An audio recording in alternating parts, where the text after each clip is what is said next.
In a flash, everything changed when I heard my husband's angry voice on the phone.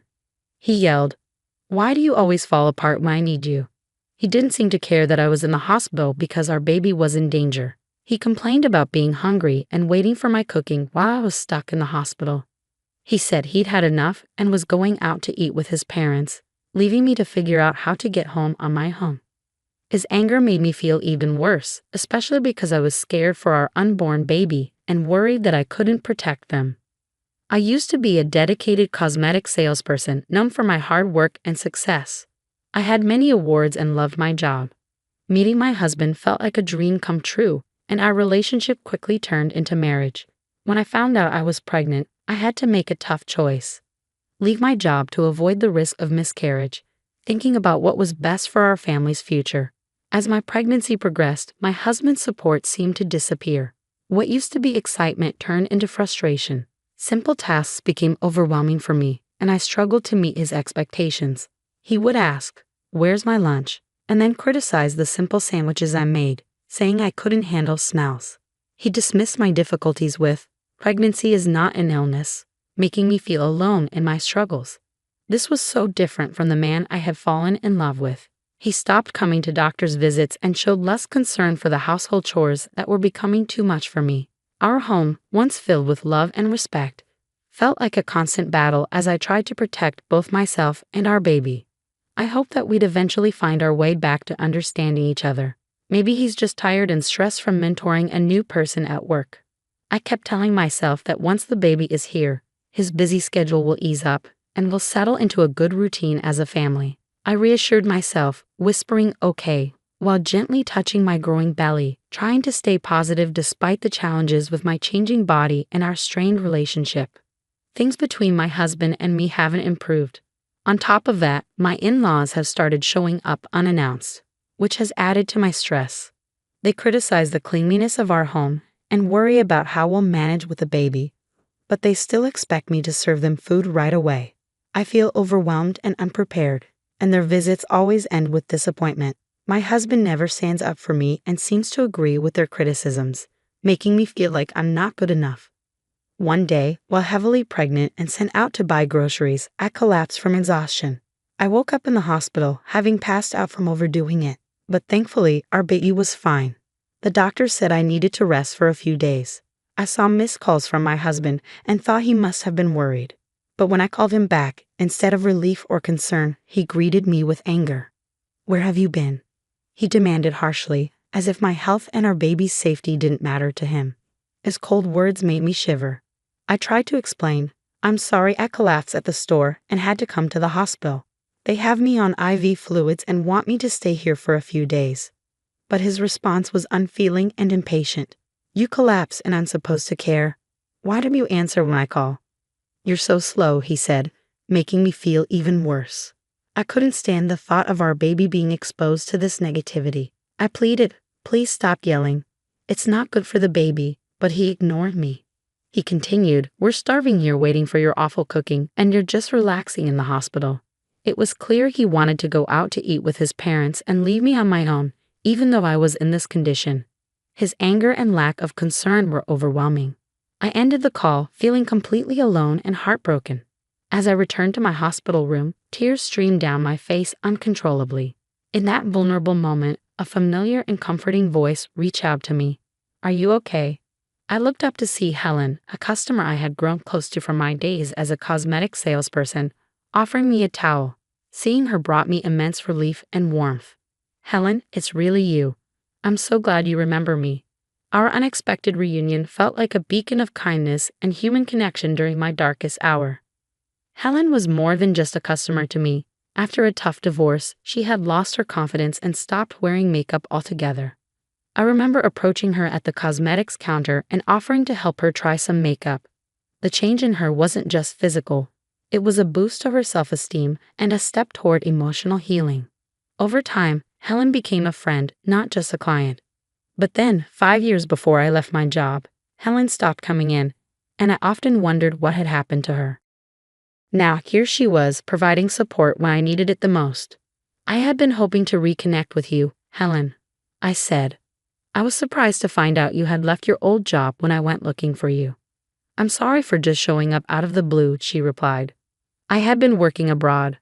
I run a business overseas, and it's been very busy. I hadn't had a chance to enjoy summer or good food in ages. So once things settled down, I decided to come back. And believe it or not, right after, I tried to find you," Helen said with a laugh that made the situation a little lighter. "I ended up here with appendicitis. It's just in the early stages, so medication should handle it. If this had happened while I was still abroad, the treatment cost would have been sky high, so in a way, I'm glad it happened here." Her optimism and warm smile were contagious, and this surprise reunion cheered me up. We happily reminisced about old times. As our conversation went on, Helen, with her kind smile, gently asked, "You don't have to share if you're not comfortable, but I noticed you seemed upset earlier. What's going on?" Feeling I could trust Helen, not just as a former customer but as a real friend, I opened up about my troubles with my husband and in-laws. "I'm really worried about bringing my baby into this environment. I'm afraid they'll be treated the same way I am. And without my job, the thought of living independently, especially with a child, feels overwhelming." To my surprise, Helen made a truly generous offer. "I actually have an apartment you could use. I manage a few properties as part of a project I started with land I inherited. It's a cozy 2-bedroom with a separate bathroom, soundproof walls, and it's in a safe neighborhood close to supermarkets and a police station. You wouldn't need to pay a deposit right now, and you can start paying rent whenever you're ready. It's a really good deal. What do you think?" Helen's excitement and sincerity were so genuine that I couldn't help but laugh in disbelief. "Are you sure you can offer it at such great terms?" I asked, overwhelmed by her kindness. "Absolutely," Helen said. "I trust you'll take good care of the place, and I think it's important to support each other in tough times. You're more than welcome to stay there," she assured me with a warm smile. Helen's unexpected kindness felt like a ray of hope. It wasn't just an offer of a place to stay, but a chance for a fresh start. Her generous gesture was something I couldn't refuse, so with heartfelt gratitude, I accepted.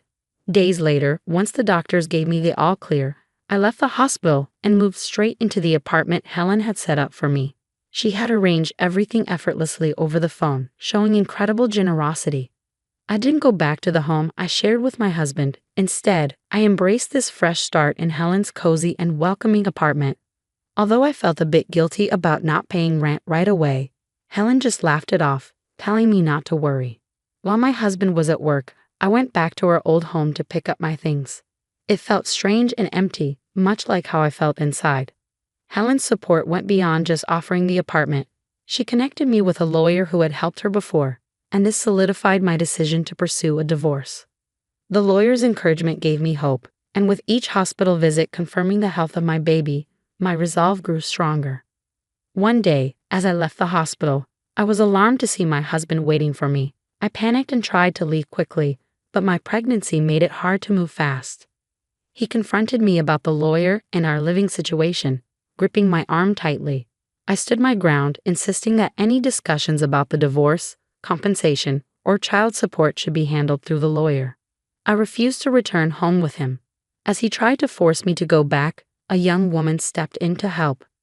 Rebecca, as she introduced herself, immediately stood in front of me, showing clear protection. Her familiar interaction with my husband George revealed the underlying tension. Rebecca firmly told George he couldn't take me against my will, and even threatened to call the police. Her determination and the mention of the police were enough to shift the situation, giving me a glimmer of hope and the strength to assert myself. Seeing Rebecca's seriousness, George looked frightened and quickly left. I felt a wave of relief that nearly made my legs buckle. Rebecca immediately came to my side to support me. "Are you okay?" she asked, and I apologized, feeling overwhelmed by relief. Rebecca quickly called a taxi for me, insisting on making sure I got home safely. Despite feeling bad for causing her trouble, she reassured me it was no problem. When I told her my address, she was surprised to learn that I lived just below her. It was a happy coincidence that we were neighbors. Rebecca, cheerful and kind, turned out to be a new employee at George's workplace. She had reported his inappropriate behavior, which led to him being removed as her mentor. George was known for his lack of empathy toward female employees, often making insensitive comments about personal issues like menstruation and marriage. Rebecca shared that George's behavior wasn't just a problem at work. I had experienced it firsthand during my pregnancy. 3 weeks after meeting Rebecca, we had become good friends, enjoying dinners together. She shared that George had been moved to a subsidiary company after multiple complaints and problems at work. Interestingly, Rebecca was Helen's daughter, the same Helen who owned the apartment I was staying in. George had previously bragged about handling Helen's account, but his poor behavior led to his demotion. Helen had pushed for George's transfer after learning about his actions both at work and toward me. Rebecca, determined to address workplace issues on her own merit, had only acted after realizing my connection to her mother. Helen had encouraged Rebecca to gather and present evidence against George, which led to his transfer. With George's reduced income and increased workload, his position had changed significantly. Helen, drawing on her experience, advised me to stay firm and not be swayed by George's attempts to gain sympathy, which was incredibly reassuring. After I decided to divorce George, he tried to contact me through the lawyer, expressing how tough work was and how much he missed me. He even apologized and asked me to come back, but I remained resolute in my decision to divorce, supported by Helen. George had no choice but to accept the divorce and agree to the terms for child support and damages. As time went on, I faced a new challenge with my in-laws, especially my father-in-law, who was overly excited about the baby being a boy. I sensed trouble brewing, and it wasn't long before my in-laws made their move. One day, while I was heading out, my father-in-law grabbed my arm. He had followed Rebecca, thinking he would confront her, but then saw me and demanded that I give up my baby once born, claiming the baby was the family's heir. Despite my efforts to free myself, his grip was too strong. Just then, Rebecca's firm voice demanded he let me go. In a swift motion, she used a judo technique to throw him. Rebecca, a top-ranked judoka with national titles, had mastered judo to protect herself and her mother during difficult times. She confronted my father-in-law, criticizing him for ignoring George's actions and trying to interfere in my life. She defended my right to start over and made it clear that their meddling was unacceptable. The sound of approaching sirens revealed that Rebecca had called for help before coming to my rescue. My mother-in-law, who had been waiting in a nearby car, watched quietly as the police arrived and took both her and my father-in-law away. My father-in-law was arrested, and after some reflection, my mother-in-law decided to divorce him and start a new life in the countryside. George tried to persuade his mother to let him come with her, saying he was fed up with his job and the family drama, but she firmly rejected him. Through the lawyer, my mother-in-law sent her apologies and left some money as a gesture of goodwill. Helen explained that it's common for people to feel lost after leaving a marriage and that the money was likely her way of apologizing and supporting my son's future. I was surprised by her support, given her past behavior, but grateful for her attempt to make amends. After finalizing the divorce, I gave birth to a healthy baby boy. My mother-in-law chose to live in the countryside, preferring solitude over staying with George. When my father-in-law was released from custody, he found that the house had been demolished by my mother-in-law before she left. He ended up moving in with George, which only led to more problems and eventually caused George to resign from his job due to a damaged reputation. Despite the upheaval, child support payments continued to come in reliably, likely managed by Helen and the lawyer. Rebecca was recognized at work for her efforts and became a project leader, earning admiration from her colleagues. Helen's projects, including women-only properties and housing for foreigners, were thriving. As for me, once my son was old enough, I planned to return to work. Helen had offered me a position at a new high-end cosmetics store she was opening. She continued to support me and showed affection for my son, as if he were her own grandchild. Rebecca also made time to visit us. Both of them reminded me of the strength and kindness that had carried me through the toughest times. I was determined to be as strong and protective of my son as these incredible women had been for me.